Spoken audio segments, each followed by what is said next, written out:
everybody. Welcome to another episode of Classic Gaming Brothers. I'm Seth. And I'm Zach. And we are the Classic Gaming Brothers. We are the Classic Gaming Brothers. The brothers that classically game. We game classically, and we brothers. We brothers. We brothers. Always classy, sometimes classic. Welcome to episode 62. 62. I think it's just funny that we announce every episode. Well, we usually announce every number of the episode in the episode. And then I feel like I get real meta and I think that we're just like a counting podcast. We are. Basically, all podcasts that do that are counting podcasts. We count up to a number, and then we have supplementary information that goes along with the importance of that number. So this week's the number is 62. So what have you recently been playing? Seth, per the last few weeks, I have been on a Sonic binge. So this week, I have also been playing more Sonic games. That's good. That's good. I mean, if anything, you're consistent. I am consistent. Specifically, I've been playing, and they're all different Sonic games. So at least cut me some slack there. I'm not playing Battlefront 2 twice in a row like I did that one time. That's true. That's true. That was bad. Got grumpy about it. I did get grumpy about it. So the two games I've been specifically playing are the Sonic and Sonic 2 ports that were done by Christian Whitehead, who later went on to create Sonic Mania. So he made Sonic 1 and Sonic 2 ports that were released officially on mobile by Sega. Now, they were only released on mobile. And people were kind of sad that they were only released on mobile because not only were they full ports of the game to a modern engine, so it's not like a emulation of the games, but they're full ground up ports that have 60 frames per second, widescreen support, and a whole bunch of new features that were added into the games to make them more fun. And so people were kind of sad that they weren't available on PC until this year, or rather last year, 2020, when an individual who I don't remember their name just now, but maybe we'll put a link in the information section below to where you can download these. An individual recently decompiled the games to run on PC. You do have to have a purchased copy of the games from the App Store of your choosing. So if you have an Apple, you need to get them from the iTunes App Store, or if you have a Android, you need to get them from the Android App Store. But once you get those applications, there's a process that you can extract a specific file from those game files that you download, and you can upload them into your computer and then run them through the decompiler, which will allow you to play the game on your PC, which means that you can play them on your PC at the full 1080p widescreen 60 frames per second that your PC would offer. It's very, very nice. I specifically really like the work that Christian Whitehead did on Sonic 2, which has a reconstruction of the lost Hidden Palace zone from the Sonic 2 beta builds. In order to access it, if you're playing through the Mystic Cave level of Sonic 2, Seth, you might remember this, but the end of I think it's the end of Act 1 of Mystic Cave, there's a big old pit that if you fall into, you get stuck and you die, because there's no way to get out of that pit. It's like a beginner's trap. So in Christian Whitehead's version of the game, if you fall down that pit, you enter Hidden Palace Zone. It's a secret warp. So it's pretty cool. He also added a time attack boss rush mode, which wasn't included in the actual release of the game, but still exists in the code, so the decompiler allows you to access it. And Sonic 1, he did a really great job in optimizing that game to run really well for 60 frames per second, widescreen, but also added Tails and Knuckles as playable characters who weren't available to be played in the original game. So highly recommend buying Christian Whitehead's ports. They're available on, the Apple Store and the Android stores of whatnot. They're available on Google Play, etc. Make sure that you pick them up if you are interested in getting them, and also if you want to play them on your PC, you can download the decompiler and you'll be able to check them out. So that's what I've been playing, Seth. What have you been playing? I have not recently been playing Sonic 1 nor Sonic 2. What a pain. That's the end of this podcast. Let's go. Yeah.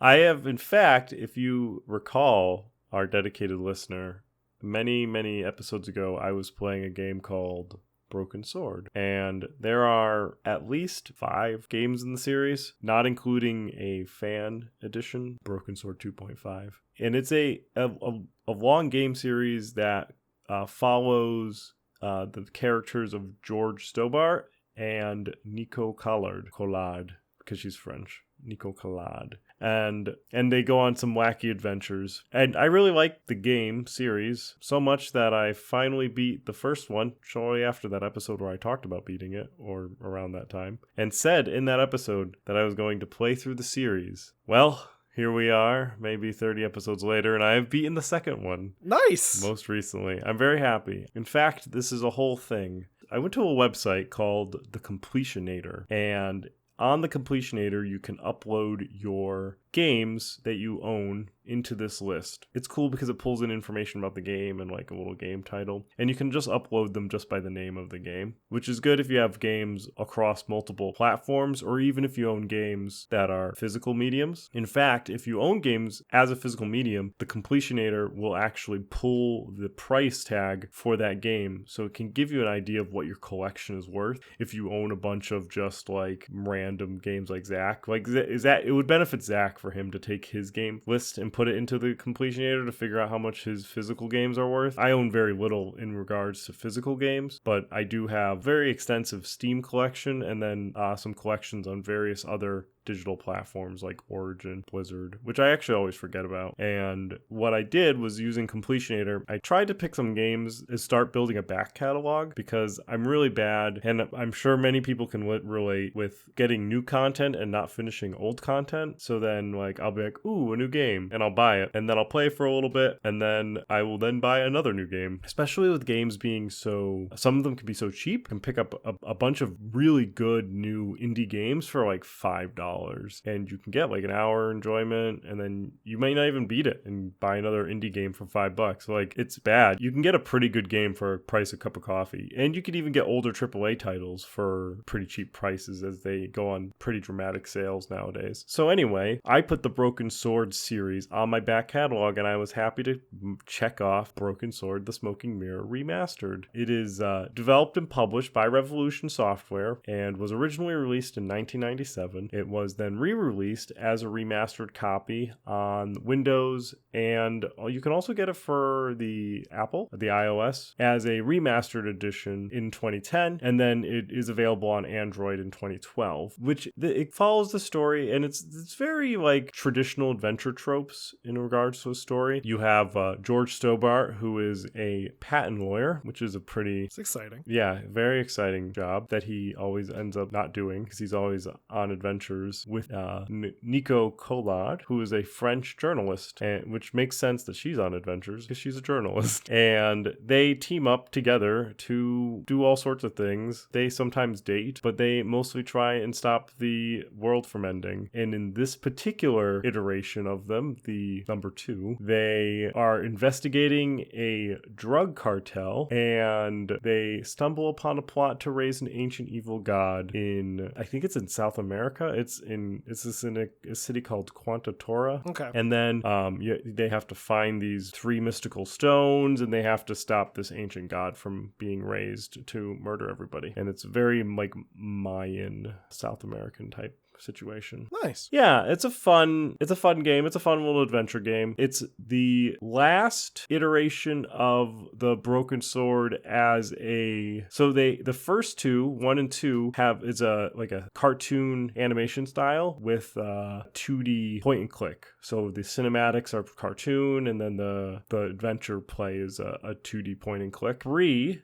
goes 3D, and 4 is 3D, and 5 is the newest one, and it goes back to a more artistic 2D styling of gameplay. So it's interesting to see as time goes on, seeing the change in graphics and the different type of game engines they use as they try to adapt to the current times, as it were. So yeah, Broken Sword, The Smoking Mirror Remastered. Finally, check it off. Nice. Well, I guess by episode 92, you should be done with Broken Sword 3. Yeah, probably. Because it took you, 30 episodes to finish Broken Sword 2? I don't even know. Somebody else could tell us where I talk about Broken Sword. It's a fun series if you were interested in traditional. Yeah, I've been meaning to give Broken Sword a try. It's one of those games that's been on my radar, but I just haven't for some reason. I don't know. I just haven't. Well, I'll be done with it soon enough. So, we're talking about Ravenloft games. Specifically, we're going to be talking about Ravenloft: The Stone Prophet, which is another game by SSI. And I think we mentioned in our SSI episode, but I think we primarily, when we talked about SSI, we're talking about Gold Box games. So during that episode, we mentioned that there were other games that were developed by other people, but published under the SSI umbrella, such as the Ravenloft games. Yeah. Also the Dark Sun games. Yes. Spoiler alert. We might have a Dark Sun episode. And yeah, we did talk about Ravenloft, and we talked about, well, specifically Stone Prophet in our memories, but we didn't really go too much into detail into it. Mostly just some of the quirks of the game, I think, that we remember. Right. When I think back to specifically the Ravenloft games, and we'll go into this, but there are 3 Ravenloft engine type games. 3 games that were developed by Dreamforge Entertainment that were similar in style to Ravenloft, One Forgotten Realms. And Zachary and I only owned one. We only owned Ravenloft the Stone Prophet. Which was the third game of those 3. Which was the third game, which goes back into our family history of only buying sequels. Yeah, we never get firsts. We always get seconds or thirds. But when I think back to the Ravenloft the Stone Prophet, I think of really kind of a scary game. I really enjoyed the game. I always felt intimidated by the game. And I always felt like there was a lot to do in the game without going into the scary parts of the game. Even though knowing now as an adult, the scary parts of the game, or the parts that I thought were scary, were just the dungeons, which was primarily where the game took place. Yes. So I was very scared to go into the dungeons, but I liked wandering around the villages and finding people. So I've actually never beaten this game. It's one of those games that I really should try and go and beat, and I will try. But I've never beaten it. I've never watched and I've never seen somebody beat it completely. I've not even watched like the entirety of the final credits of it. Like, I'm aware of the final movie, I just haven't watched it in its 100%. And that's mostly due to part because it's the type of game that I always feel like I'm gonna go beat, and I'm just like gonna get around to it and beat it, and then I've aged and I still haven't beaten it. So it's going to be a thing that I'll try and get to. But the thing that I primarily remember is that the game was a first-person perspective, and my history of Dungeons and Dragons games that I owned were, so there was the Stone Prophet game, there was the Dark Sun game. Both of them I felt were superior to the other games that I owned, which were all the Gold Box games, which were on 3.5 floppy disks. And those games did have some first-person elements for some of them, but the combat was like third-person, and it was real flat 2D combat, where Dark Sun was like 2D, but it was sprite-based, so it was a little more fluid.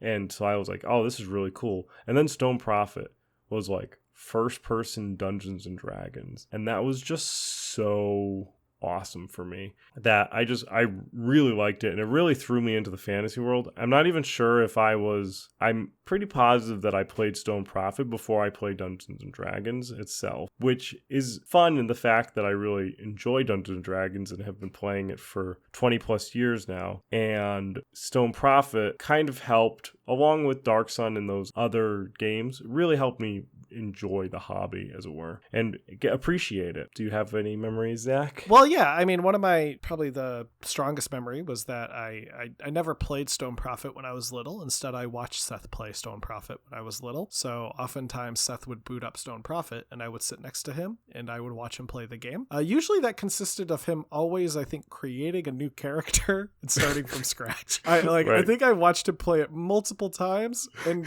never was like continuing a save. It was like maybe once, but like most of the time it was Seth being like, well, time to start a new character. And we started from scratch. I remember that the game was kind of scary, at least in terms of the sound effects. So like in the game you're walking through like the desert, and every so often you'll get like a random encounter of some monster, and it'll let out this like yelping scream that sounds like it's like echoey and terrifying. If I can find an audio clip, I'll put it right about here.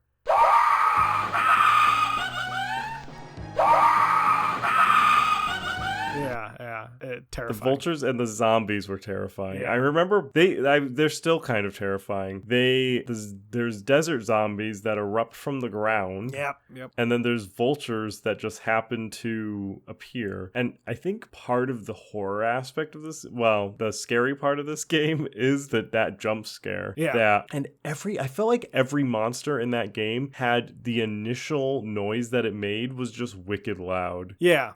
I just remember those noises being really loud and really disconcerting. There was the dust devils, Yes, and the frog croaking and stuff like that. It's just like these obnoxiously loud noises that scare you, especially as a child. And another memory that really seared into my brain, which is actually something we talked about in the SSI episode, and I even used some audio from it at the very end of the episode, is specifically the opening. So in the opening of the game, you are playing as an unnamed traveler at this point because you haven't named your character, and you arrive at a kind of looks like a caravan car, and inside is a fortune teller, and she has a very distinct voice. She's like, "Ah, yes. Who arrives at Harakir?" That voice is consistently in my memory, and I think to this day, Seth and I can like look at each other and be like, "Ah, interesting," and we'll know exactly what we're talking about. It's a good memory. It's a good memory. She is she is member of the Vistani family, and that is part of the lore that we'll kind of get into, because you can't talk about these games without talking about where these games actually come from, because we're a niche podcast, but these games are like super niche games. So, and the games also don't really, like, Stone Prophet doesn't explain itself to you. There is no time at any point in the game where it explains what's going on beyond the story of the moment. Yeah. It doesn't explain to you like, this is Dungeons and Dragons, like this is how these games work or stuff like that. It really just drops you in a desert and you're just wandering around, and you wouldn't even know that this in fact is based on like a real, not like a real, like a pen and paper type situation. So not only does it tie back into a pen and paper game, but this Stone Prophet game also had another Ravenloft. There was another Ravenloft video game, but that Ravenloft video game had nothing to do with the Stone Prophet video game, like in connection wise, beyond being part of the Ravenloft campaign setting. Now, Ravenloft: A Stone Prophet is a follow-up to another Ravenloft game by the name of Strahd's Possession, which I've actually have only watched people play. I haven't played myself. You do own a copy, though. I know that for a fact. I do own a copy on Good Old Games. The game, both of these games were developed by Dreamforge Entertainment, and were a studio that developed games from about 1990 to 2001, which, interestingly enough, they were deciding that their original name was going to be Event Horizon until they found out about a software company that made pornographic software, and thus, instead of being accidentally associated with that type of software, they decided they'll just change their name. So Ravenloft: A Stone Prophet more than likely came from Buck a Book, along with Dark Sun Shattered Lands and all of the other wonderful PC video games that our father collected. Though, before Ravenloft: Stone Prophet, Dreamforge Entertainment, with an I, worked on the Ravenloft: Strahd's Possession and a game called Menzo Berenzin. Both of these games were developed by Dreamforge in the same engine that they developed Stone Prophet in. So you wouldn't have a Stone Prophet game in the engine that it was in without having Ravenloft: Strahd's Possession or Menzo Berenzin. They all were very similar games in regards to gameplay, where you would create two characters. In fact, the intro for creating a character in Ravenloft: Strahd's Possession is very similar to the intro with creating a character in Ravenloft: Stone Prophet, where you are speaking to a member of the Vistani family, and they generate a character by pulling cards. And you also generate two characters in the game, and then you recruit NPCs to fill out the party of 4 that you can have. And the game also had a UI that was present throughout the 3 games. The UI was essentially, there was a window screen that you could see the game world in from the first person perspective, and it was bordered, and the top of the border would have your menus and where you can access your spells and all of that, and at the bottom of the menu you would have the pictures of your characters, and between those pictures of those characters you would have your directional pad so you can move your characters around, and there was a compass above that so you knew which way you were going. And above the characters' pictures there would be their left hand and their right hand, and whatever weapon they had. And so in order to fight people, you could either click on the monster directly with your mouse, and it would go left to right swinging the weapons, or you could individually click the hands as quickly as they would refresh, which was, I think, more effective when you were fighting, because I think certain weapons would refresh faster. So if you just clicked on the monster directly, you could actually lose out an attack because the weapon had refreshed before the game had gone around full circle to click it again, essentially. So if you had 4 people with one had a really slow weapon and the other had like a really quick weapon, you could click through the quick weapon and not get to the quick weapon again before you could manually clicked it. And it was an interesting system that also worked on like a generator on the back end to determine whether things hit and also how much damage it did. And the damage would show up as like almost like, I feel like the damage type would show up as like a different splash of color behind the weapon when you hit. And then when the monsters hit, it would show up as a splash on your character's face. Right. Okay. And your health bar would track down.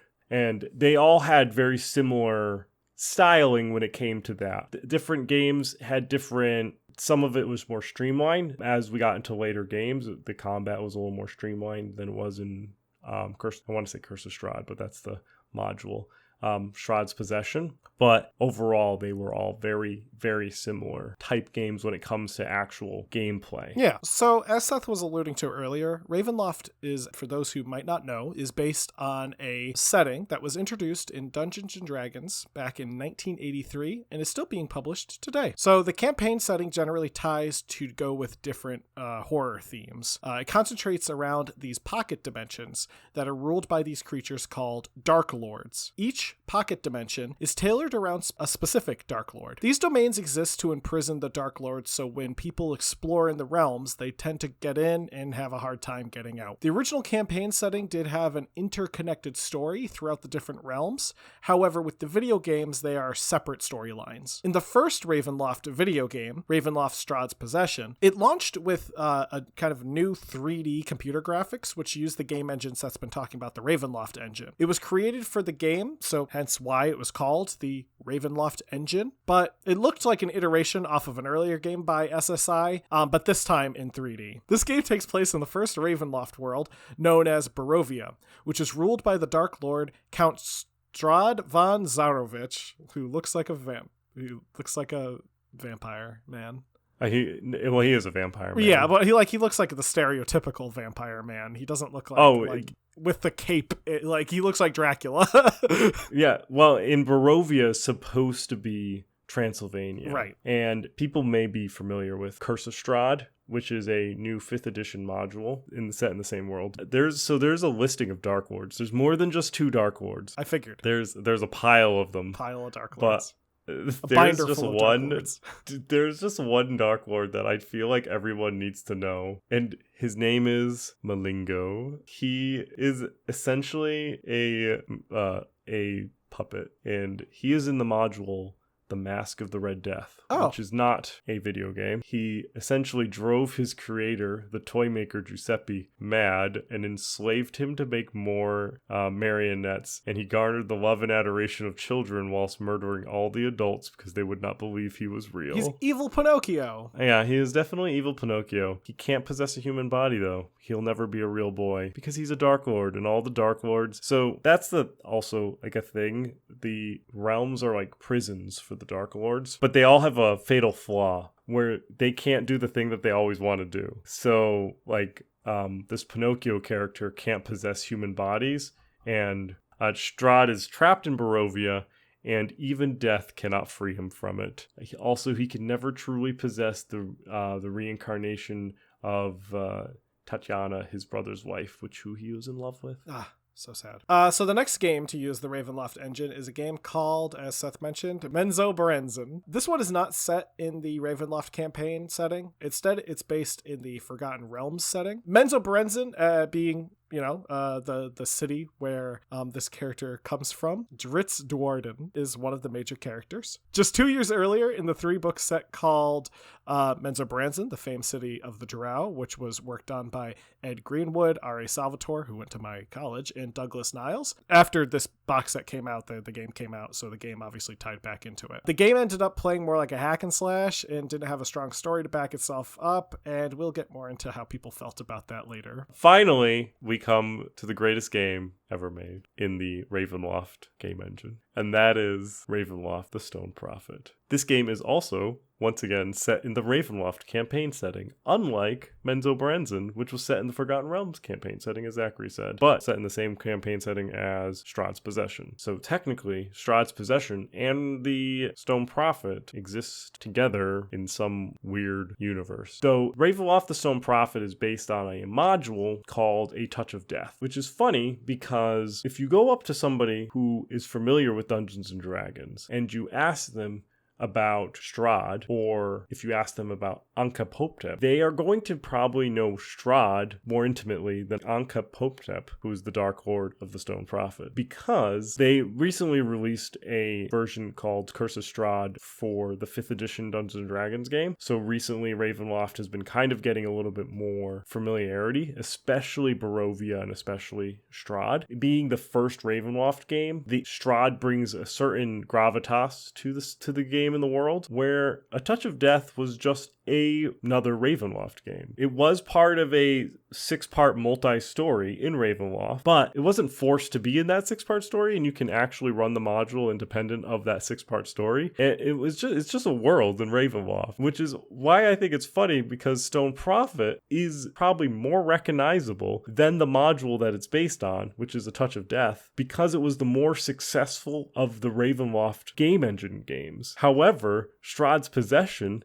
the game based on the Curse of Strahd world, is probably not as recognizable as Curse of Strahd, the module, which I just thought was funny that they kind of flip-flop there. Ravenloft: The Stone Prophet is the last time that the Ravenloft engine is used, and it takes place in a Egyptian-themed desert where the characters are once again trapped there and trying to figure out what's going on and how do you get out of these lands, and the desert is called Harakir. Now, there is a marketing blurb that I do want to read about the game, and then I'll kind of get into a little bit more about the game itself. The big call out was the terror of AD&D, which is Advanced Dungeons and Dragons, horror role-playing rises again. Escape the dreaded realm of Harakir before its legendary ruler, the ancient mummy Ankh-Poptep, he's got a huge name, it's just long, awakens and puts an end to your stay himself. And it goes on to talk about interacting with new non-player characters and getting into some dungeon exploration. And it then goes into where it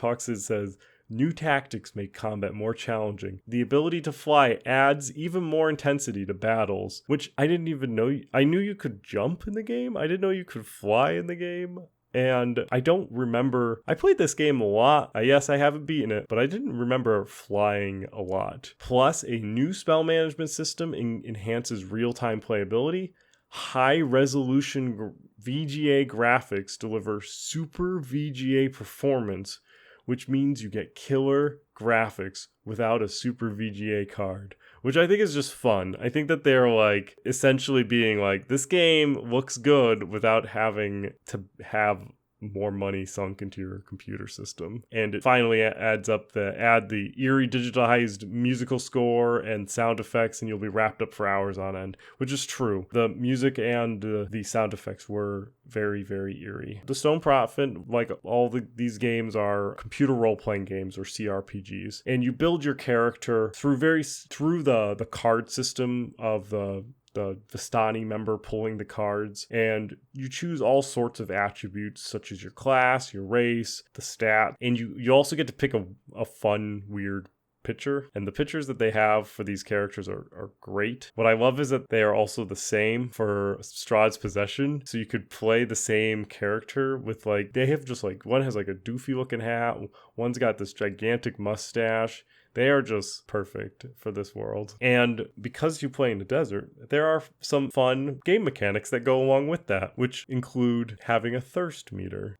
So right next to your health bar, you have a little blue bar, and it's your thirst meter. And you lose thirst, you become thirsty over time, like in real life when you're in the desert. So you have to carry around these jugs of water, except you have a limited inventory system. So you have like 10 or like maybe 12 slots for items, and you have to dedicate a pile of them to jugs of water. Unless you get a cleric who can cast like a water spell, but then you're wasting a spell every day to cast water. And it's a fun little reminder that you're in Ravenloft and that the world is a hard world to live in. There are some amazing NPCs that really add to this game. So this game is also voice acted. And there are parts where like your character is not voice acted, but I believe all the dialogue from the NPCs is voice acted, which is great. Strahd's Possession is also voice acted, and some of the reviewers say that because everyone has a very thick Eastern European accent, that the voice acting is good, but that Strahd comes off a little creepy. But not like creepy like a vampire creepy, like creepy like a creepy human being. But so some fun NPCs that you'll interact with in the Ravenloft Stone Prophet game is Pietro, who is a human thief who's part of the Vistani family, and you actually recover a dagger of his in the very beginning of the game, and if you give him the dagger, he is very grateful and he is very angry, and he hates everything about this world of Stone Prophet. He hates Anka Poptep, and he just wants to kill all the mummies, but he is very useless. He is not a good character to bring around with you at all. He is mostly harmless. Then there's Trajan Kent, who is a half-elf ranger cleric, and I never actually knew that he was a half-elf until I read up about him. He always just looks like a regular old human dude. He is just out in the middle of the desert hanging out, and when you come upon him, he is very untrustworthy of you, and you are very untrustworthy of him. Fair enough. And you both are claiming that there are people hidden in the desert, which is very flat, and that you can definitely see that there is nobody around ready to strike at each other. But he will join up with you, and he is actually pretty useful. He's probably at least 50% more useful than Pietro. Nice. Then comes Raktor, who is a Wemmick. Now, a Wemmick, for those who are listening, is like a centaur, but instead of a horse, it's a lion. Yeah, he's very cool. He is also just a fighter, and Raktor is one of the cooler NPCs in Stone Prophet compared to Pietro. Pietro's kind of like warmed over tuna compared to Raktor. Not only is he a lion man, he can also jump, and he's great. He uses a spear. He gets his special armor. He can leap around, and he's all you really need. Well, especially if you have Pietro in your party. That guy just right out of the party. Goodbye. He is also just hanging out somewhere in the desert. That's kind of like where the best NPCs are. Yeah. The next NPC that you find or can get in the game is Ankrag, who, if you thought the Wemmick was cool, Ankrag is a desert troll who is also just a fighter. He's gigantic. He is a giant troll. He likes to slash things with his claws, and he has very, very long arms. In fact, the way that the character system works is that you have 4 characters.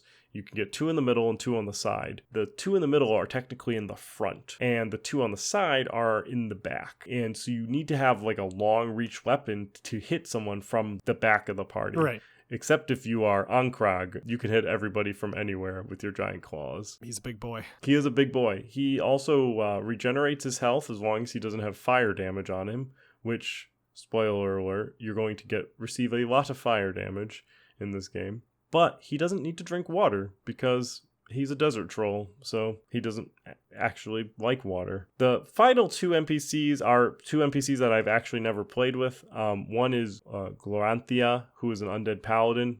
She's in a particular part of the game where you need to recruit her, and she helps you. She does a quest, and then once she does the quest with you, she leaves the party. I actually never really got to her part or used her at all. Some people who I was reading about said that they liked her as a person, like as a character. And then there is Sathir Ra, who is a jackalware cleric. So I guess he's like a shape-shifting jackal. He was added to a patch of the game, so the game was patched up to version 1.1, And when it was patched to 1.1, Sathir Ra was added in. I never patched my game because I was a child and I had it on CD-ROM. So I didn't download things from the internet to make my game different. I didn't think that you could do that. It would have at that taken time. like 30 years anyway with dial-up, so... It's true. It's true. But I just didn't... I thought once you released a game, it was done. You'd hope. Like a finished product. Oh, ye of little faith. I think it more, or just full of naivete. Though, from what I read of the character, he seems pretty cool. He also doesn't need to drink water because he's a Jackalware. But his model doesn't look any different like Hector's or Ankang's models, which actually look different.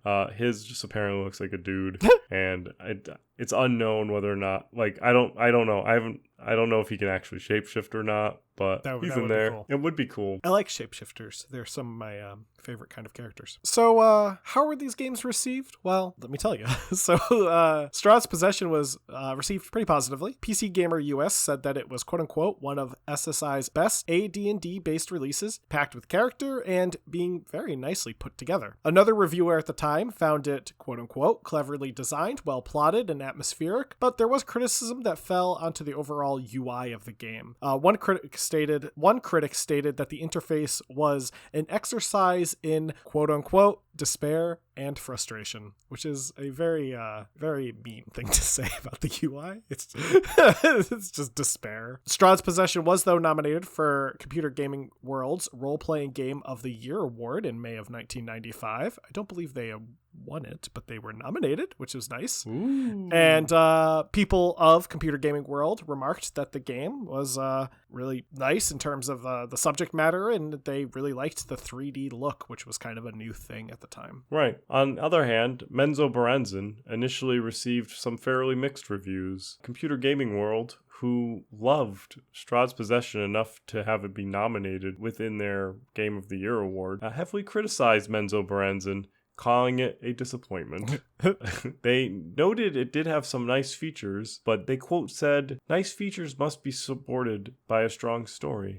It was also unfavorably compared to Ultima Underworld, which is what I think the developers were trying to do with their game. Yeah, I wouldn't be surprised. Instead of like, they were like, oh, Ultima Underworld. Somewhere around that line, either Dreamforge or SSI was like, oh, Ultima Underworld's getting really good sales. We should try and make something like that in the Ravenloft engine. Let's make it a Forgotten Realms game and let's call it a day. And it did not do well. Though some magazines were a little bit more kind, with one reviewer from Next Generation giving it a 3 out of 5, which was complimenting the quality of the graphics, saying it was almost like a painting. Some reviewers also compared it to the other Ravenloft games, which the Strahd's Possession game, noting that the similarities between them, but criticizing the overall slowness of the game. It has been since remembered for being incredibly ambitious, but ultimately falling completely flat. And lastly, Stone Prophet was received the best of the 3, because it is the best game. The same person who called Menzo Baranzan a disappointment stated that Stone Prophet was a worthy quest, and a big step up from the disappointments of Menzo Baranzan and Wake of the Ravager, which we talked a little bit about Wake of the Ravager in our SSI episode. Right. Wake of the Ravager was the sequel to Dark Sun Shattered Lands, and I've played Dark Sun Shattered Lands to completion. I have not played Wake of the Ravager to completion. I really haven't even gotten that far into it because it's all right. I don't know. So another reviewer noted that while the game, even at release, seemed kind of retro, said that if you were a fan of first-person RPGs, it was certainly a good one and worth checking out. Electronic Entertainment stated that Stone Prophet was a must-have for AD&D fans and great for beginner role players. And in 1998, PC Zone included Stone Prophet in its top 10 computer role-playing games, with editors remarking on the game being a quote-unquote great improvement over Strahd's Possession. Yeah.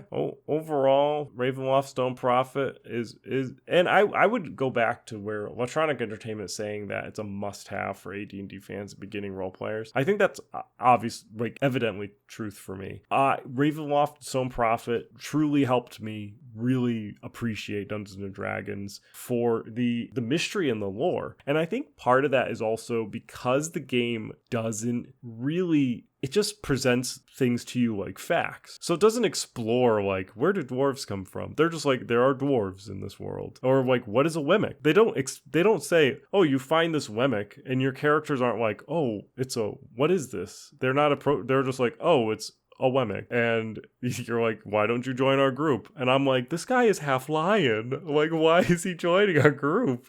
And what's going on? And I feel like that desire, like that, especially as a child, trying to be like, I want to know more about this lion creature man, or I want to know more about trolls or stuff like that in this world, led me to learn more about Dungeons and Dragons and buy things like the Monster Manual and stuff like that to really understand the world and buy more books. And it really helped me get into the hobby that way versus going in the reverse where I'm a fan of the properties and playing the game. I mean, it's still good. Like, even as a D&D fanatic as myself, I think I still, like I say, I still enjoy playing Stone Prophet. I haven't beaten it. Doesn't mean that it's not a good game to play. Yeah, and I mean, going back to your point, I think that it makes a lot of sense that they would structure the game in a way so that, you know, you see a Wemmick and you're not necessarily introduced to what a Wemmick is, sort of deal, because really that's a great way of making money by introducing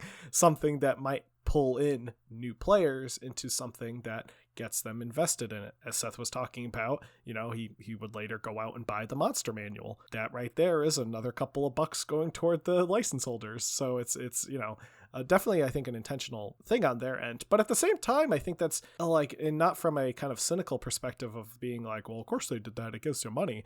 But also just like, I think that's just a good way of doing games like this. Like, I think when you have a game that fills itself with exposition, it takes a lot out of the game. Where, yes, I think exposition is very essential to certain games, especially when you have a world that you're trying to build. At the same time, I think, you know, given the technology at the time, they did it the right way, whereas later games would maybe have like for example, the Elder Scrolls games would later have like readable text and stuff that helps establish the exposition of the game and the cultures and the races of the game if you really want to invest your time into researching them.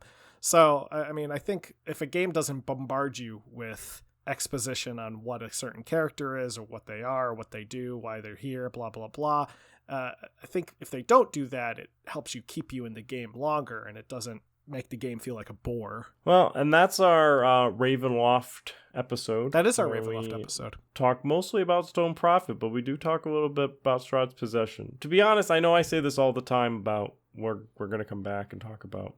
I don't know if we'll do a Strahd's Possession episode. If you want us to do a Strahd's Possession episode, and we're probably not also going to do a Menzo Berenzin episode, unless you really want us to hear Zachary say Menzo Berenzin multiple times I and cannot not get it say right. That word.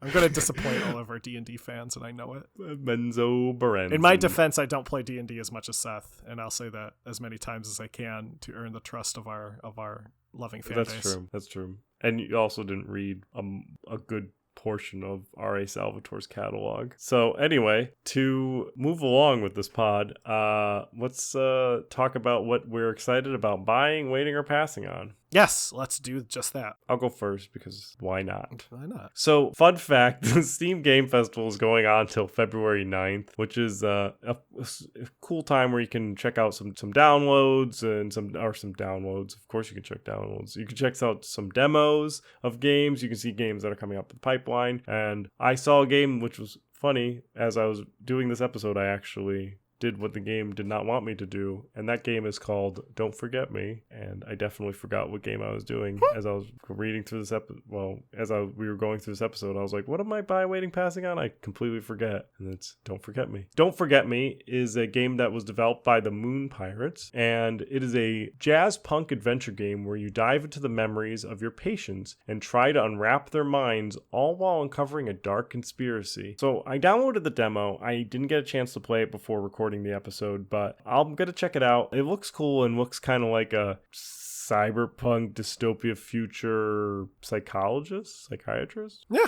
And it's like it's got some like 8-bit graphics, and you have to like meet people and try to pierce through their minds and stuff like that. It looks cool for sure.